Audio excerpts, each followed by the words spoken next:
guys, welcome back to the another video of AK Commerce Classes. Guys, आज जो हम topic cover करने वाले हैं वो हमारा होगा रिवैल्यूएशन ऑफ अकाउंट। कैसे रिवैल्यूएशन अकाउंट बनाया जाता है और क्यों उसकी नीड पड़ती है, क्यों रिवैल्यूएशन अकाउंट की नीड पड़ती है बनाने के लिए। एडमिशन, रिटायरमेंट या डेथ में सभी में रिवैल्यूएशन अकाउंट की जरूरत पड़ती है बनाने के लिए। तो इस वजह से देखते हैं कैसे हम रिवैल्यूएशन अकाउंट को बनाना सीखेंगे। ठीक है, तो the change in value of assets, the change in value of assets and liabilities is adjusted through an revaluation account. Guys, जब ओल्ड पार्टनरशिप कन्वर्ट हो जाती है न्यू पार्टनरशिप में, when old partnership deed is converted into new partnership deed, जब changes आते हैं, reconstitution होता है जब पार्टनरशिप फॉर्म में, तब रिवैल्यूएशन की नीड पड़ती है। क्योंकि जब पार्टनरशिप चेंज हो जाती है तो उसमें चेंजेस आते हैं, एसेट्स वगैरह की वैल्यू अप एंड डाउन होगी, लायबिलिटीज की अमाउंट अप एंड डाउन होगी। तो उसको हम देखेंगे किसके बिहाफ से, रिवैल्यूएशन अकाउंट के बिहाफ से हम उसको देखते हैं। ठीक है, जो चेंज है value of assets and liabilities का, वो कहां से हम देखते हैं, रिवैल्यूएशन अकाउंट्स के थ्रू हम एडजस्ट करते हैं। ठीक है, कैसे, प्रिपरेशन ऑफ रिवैल्यूएशन अकाउंट, ऐसे हम रिवैल्यूएशन अकाउंट को प्रिपेयर करेंगे। सबसे पहले तो हमें पता होना चाहिए रिवैल्यूएशन अकाउंट का नेचर क्या होता है। रिवैल्यूएशन अकाउंट का जो नेचर होता है वो नॉमिनल अकाउंट का होता है। कौन सा अकाउंट का होता है, नॉमिनल अकाउंट का हमारा नेचर होता है, नॉमिनल नेचर होता है इसका। ठीक है, तो देखते हैं preparation of revaluation account. A part में क्या लिखा हुआ है, increase in value of assets. जब वैल्यू एसेट्स की वैल्यू इंक्रीज होगी तब एंट्री क्या बनेगी, asset account debit to revaluation account. Asset की वैल्यू क्या हो रही है, जब मैंने रिवैल्यू करवाया एसेट्स का तो एसेट की वैल्यू क्या हो गई, मेरी इंक्रीज हो गई। तो इंक्रीज जब हो गई तो एसेट जब बढ़ती है, तो जब एसेट बढ़ती है तो डेबिट होता है, और हमारा कौन से अकाउंट में डेबिट हो रहा है, रिवैल्यूएशन अकाउंट में डेबिट हो रहा है। ठीक है, तो asset account debit to revaluation account. Second point is decrease in value of assets. Second point is decrease in value of asset. जब एसेट गिर जाती है तो वो क्रेडिट हो जाता है, तो revaluation account debit to assets account. ठीक है, नेक्स्ट पॉइंट देखते हैं, increase in amount of liability. जब लायबिलिटी की अमाउंट इंक्रीज होती है तब वो क्या होता है, वो क्रेडिट में आता है। देखो यहाँ पे revaluation account debit to liability लिखा है मैंने, तो क्या होगा, यहाँ पे क्रेडिट साइड में इंक्रीज हो रही है। एंड डिक्रीज कब होगी, जब हम लायबिलिटी की हम पेमेंट कर देते हैं तो हमारा क्या होगा, डेबिट साइड में आ जाएगा वो, क्योंकि हमने क्या करा, लायबिलिटी की अमाउंट हमने पे कर दी। लायबिलिटी की हमारी जितनी हमारी लायबिलिटी थी, किसी को देना था अमाउंट, वो दे दिया हमने, तो हमारी लायबिलिटी डेबिट साइड में चली गई, तो हमारा क्या हो गया, डिक्रीज हो गई हमारे ऊपर से लायबिलिटी। Next, unrecorded assets. जो कहीं से भी मुझे एक अनरिकॉर्डेड एसेट्स मिल गई तो वो क्या होगा, वो मेरी एसेट्स को क्या करेंगे, इंक्रीज करेंगे। ठीक है, तो unrecorded asset account debit to revaluation account. ऐसे ही अनरिकॉर्डेड लायबिलिटी, मेरे पास एक अनरिकॉर्डेड लायबिलिटी आ गई तो वो क्या कर रही है, मेरी अनरिकॉर्डेड लायबिलिटी मेरी लायबिलिटी इंक्रीज कर रही है। जब लायबिलिटी इंक्रीज कर रही है तो वो क्या होगा, अनरिकॉर्डेड लायबिलिटी क्या होगी, यहाँ पे क्रेडिट साइड में आ जाएगी, क्योंकि वो मेरी लायबिलिटी को इंक्रीज कर दी है। ठीक है, तो एंट्री क्या बनेगी, revaluation account debit to unrecorded liability. So ये जो है मेरी जनरल एंट्री है। अब रिवैल्यूएशन अकाउंट की प्रिपरेशन ऑफ रिवैल्यूएशन अकाउंट की ये जनरल एंट्री है। अब इसी के ब्याज से, जनरल एंट्री के ब्याज से मैं क्या करूंगा, अकाउंट में पोस्ट कर दूंगा इनको। अकाउंट को मैं क्रिएट कर सकता हूं जनरल एंट्री के ब्याज से, बिल्कुल इजी है, कुछ नहीं करना। रिवैल्यूएशन अकाउंट यहाँ पे मैं क्रिएट कर रहा हूं। जो डेबिट साइड देखो, यहाँ पे क्या हुआ, asset account debit to revaluation account. मैं अकाउंट कौन सा बना रहा हूं, रिवैल्यूएशन, ये रहा रिवैल्यूएशन अकाउंट। अब जो है यहाँ पे एसेट क्या है, डेबिट है, तो अकाउंट में जाएगा तो क्या हो जाएगा, क्रेडिट, बाय साइड में चला जाएगा। तो बाय एसेट इंक्रीज हुई है एसेट मेरी, तो एसेट बढ़ रही है तो क्रेडिट होगा। लायबिलिटी डिक्रीज हो रही है, मेरी लायबिलिटी क्या हो रही है, यहाँ पे डिक्रीज हो रही है, मुझे फायदा है, मेरी लायबिलिटी डिक्रीज हो रही है तो क्रेडिट आएगा। अनरिकॉर्डेड एसेट, अनरिकॉर्डेड एसेट क्या हो गई, मेरी वैल्यू को बढ़ाएगी तो क्रेडिट आ गया। प्रोविजन फॉर बैड डेट, जो प्रोविजन है बैड डेट का प्रोविजन डेटर वगैरह के लिए बना जाता है, क्योंकि सपोज दैट कोई डेटर है उधार माल लेके गया, क्या लेके गया, उधार माल लेके गया और अनफॉर्चुनेटली वो पेमेंट नहीं करता, इन फ्यूचर क्या कर रहा है, वो पेमेंट नहीं करता, तो मैंने प्रोविजन बना रखा है कि हाँ भाई अगर वो पेमेंट नहीं करता तो मैं वहां से क्या करूंगा, प्रोविजन में से मैं एडजस्ट कर लूंगा। तो प्रोविजन क्या हो रहा है, यहाँ पे डिक्रीज हो रहा है। प्रोविजन मींस डेटर ने मेरे को क्या करा, पेमेंट दे दी है, तो क्या हो रहा है, प्रोविजन मेरा वैसे ऑब्वियसली डिक्रीज हो जाएगा। ठीक है, तो by provision for bad debt decrease होगा तो किस साइड आएगा, क्रेडिट साइड में आएगा। उसके बाद डेबिट साइड देखते हैं, टू एसेट, जब डिक्रीज होगी एसेट तो टू साइड आएगी, लायबिलिटी इंक्रीज होगी तो टू साइड आएगी। टू अनरिकॉर्डेड लायबिलिटी, लायबिलिटी क्या कर रही है यहाँ पे, इंक्रीज कर दी है तो टू साइड आएगा।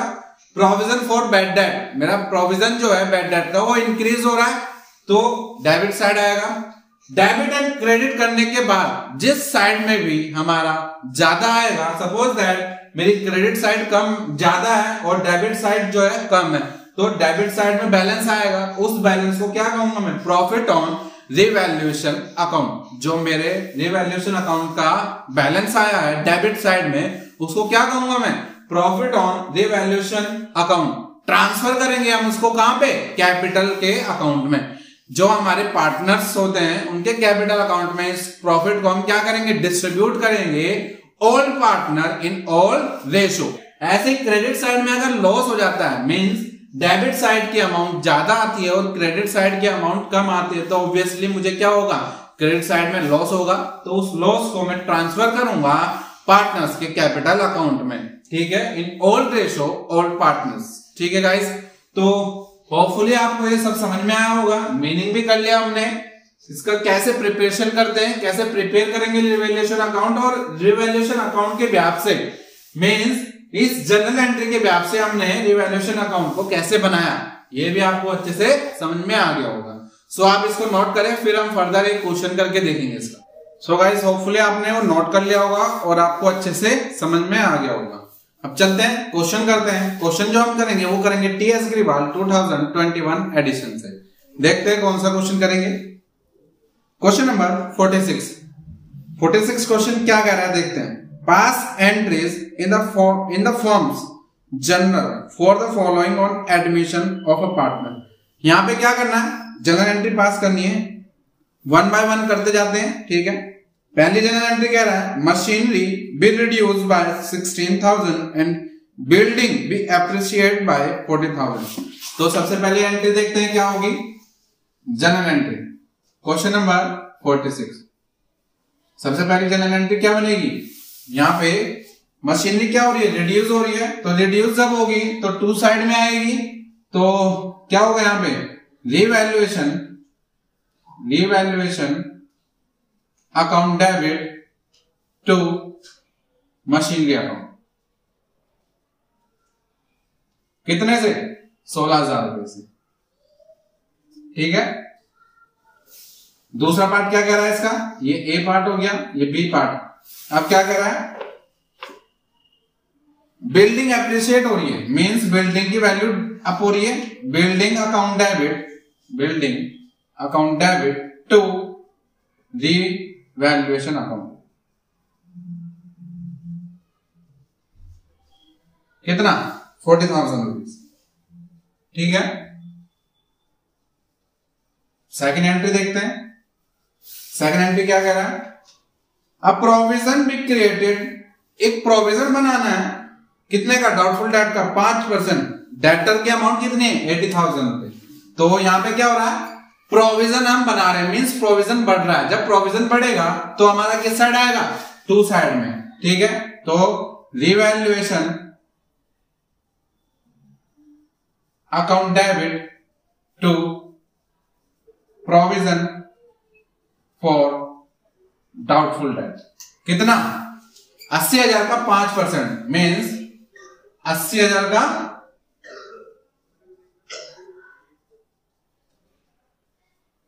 4,000। Third point is provision for warranty claims be increase. भाई प्रोविजन बनाया हमने, वारंटी क्लेम का प्रोविजन बनाया, वारंटी क्लेम का कोई प्रोविजन होगा वो इंक्रीज हो गया कितने से, 12,000 रुपए से। तो क्या हो गया entry, revaluation account debit to provision for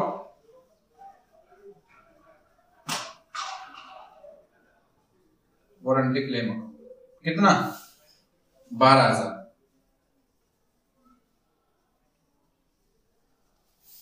fourth entry देखते हैं। फोर्थ क्या है? फर्नीचर जिसकी बुक वैल्यू थी 50,000 रुपए is to be reduce by 40%, जो कि 40% रिड्यूस हो गई। मींस कितना रिड्यूस हुआ? रिड्यूस हो रही है तो क्या होगा? फर्नीचर अकाउंट रिवैल्यूएशन, रिवैल्यूएशन क्योंकि डिक्रीज हो रही है, revaluation account debit to furniture account.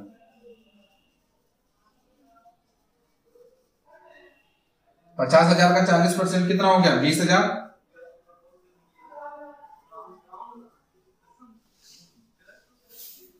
Fifth entry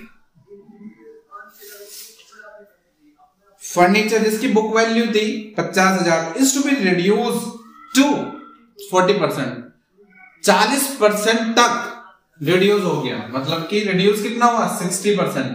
ठीक है, वैल्यू कितनी हमारे पास बची है? 40%, मतलब 60% वो रिड्यूस हो गया। तो रिवैल्यूएशन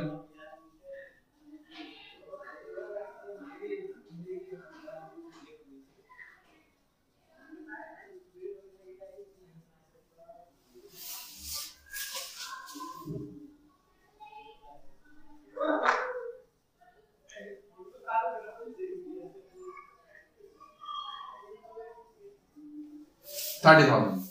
ठीक है गाइस, सो क्वेश्चन नंबर 46 हमारा क्लियर है, आप इसको नोट करें। सो गाइस होपफुली आपने नोट कर लिया होगा।